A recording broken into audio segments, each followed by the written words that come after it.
টুকটুকি আসো এদিকে আব্বু।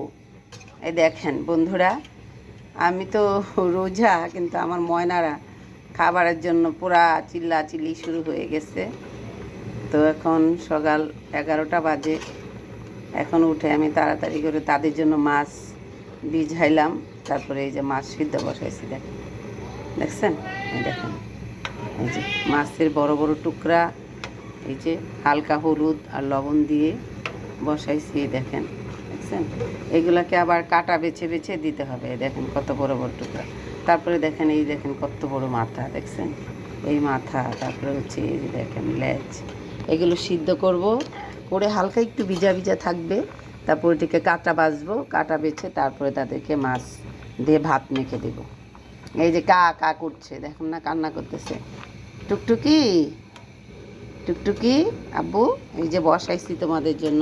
প্রতিদিন মনে করেন আমার মাছ সিদ্ধ করা লাগে কয়বার, 2-2.5 কেজি মাছ প্রতিদিন সিদ্ধ করা লাগে। এই যে এখন সিদ্ধ করছি, আবার মনে করেন 4টার দিকে সিদ্ধ করব, আবার সন্ধ্যায় সিদ্ধ করব 7টার দিকে, আবার মনে করেন রাত আবার 11টার দিকে 10টার দিকে আবার সিদ্ধ করব। তো এই আর কি।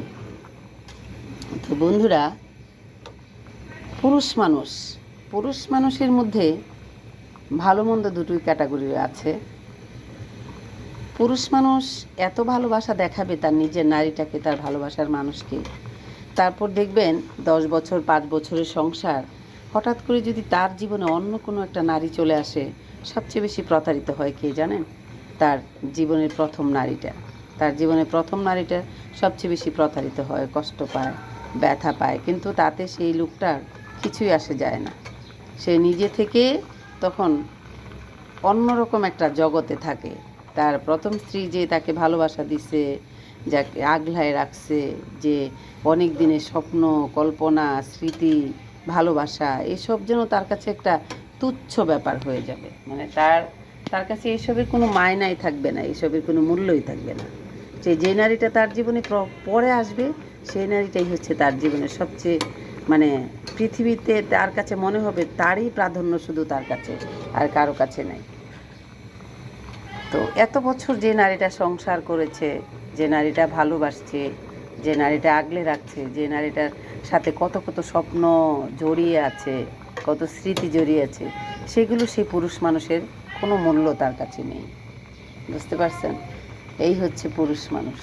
তো পুরুষ মানুষ, আমি সব পুরুষ মানুষের কথা বলছি না, কিছু কিছু পুরুষ মানুষ আছে, ওই যে আমি একদিন বলেছিলাম না, যে প্রায়ই আমি বলি, কিছু কিছু পুরুষ মানুষ আছে, তারা হচ্ছে মানে স্বপ্নের পুরুষ। মানে তারা হচ্ছে এতটাই ভালো ব্যক্তিত্বের পুরুষ মানুষ, যে যাকে দেখলে কল্পনা করতে ইচ্ছে করে, যাকে দেখলে ভালোবাসতে ইচ্ছে করে, যাকে দেখলে জীবনের সঙ্গে জীবন সঙ্গিনী পার্টনার হিসাবে পেতে ইচ্ছে করে, যাকে দেখলে ভালোবাসতে ইচ্ছে করে। এ ধরনের সুপুরুষও আমাদের এই সমাজে রয়েছে। আর কিছু কিছু পুরুষ আছে কাপুরুষ, সেই কাপুরুষদেরকে দেখলে মানে ঘৃণা করতে ইচ্ছে করে, মানে তাদের মুখের দিকে কখনো তাকাতেই ইচ্ছে করে না। এই ধরনের পুরুষ মানুষও পৃথিবীতে রয়েছে। তো যে নারীগুলো এত বছর সংসার করার পরে, এত বছর ধৈর্য ধরে থাকার পরে, এত বছর একটা মানুষকে সার্ভিস দেওয়ার পরে, যে নারীগুলো যার কাছ থেকে প্রতারিত হচ্ছেন, তাদেরকে একটি কথাই বলবো, কখনো নিজের জীবন নিয়ে ভেঙে পড়বেন না। যে মানুষটা যাকে নিয়ে সুখী থাকতে চায়, ছেড়ে দিন। ভালোবাসাটার বাঁধনটা এমনই একটা জিনিস, যেটা মন থেকে আসে, জোর করে কারো কাছ থেকে পাওয়া যায় না। আইন, আদালত, তারপরে হচ্ছে সমাজ, এই বাঁধনগুলো দিয়ে আসলে ভালোবাসার সম্পর্ক বা নিজের জীবনের সম্পর্ককে কখনো জড়িয়ে রাখা যায় না। যে মানুষ যেতে চায় তাকে ছেড়ে দিন, তাকে বুঝিয়ে দিন যে তাকে ছাড়া আপনিও বাঁচতে পারবেন। সে পৃথিবীতে দেখুক না আপনার মতো করে কে তাকে যত্ন নেয়, কে তাকে ভালোবাসে, সেই জিনিসটা তাকে বুঝতে দিন। সেটাই হবে তার উপযুক্ত শিক্ষা।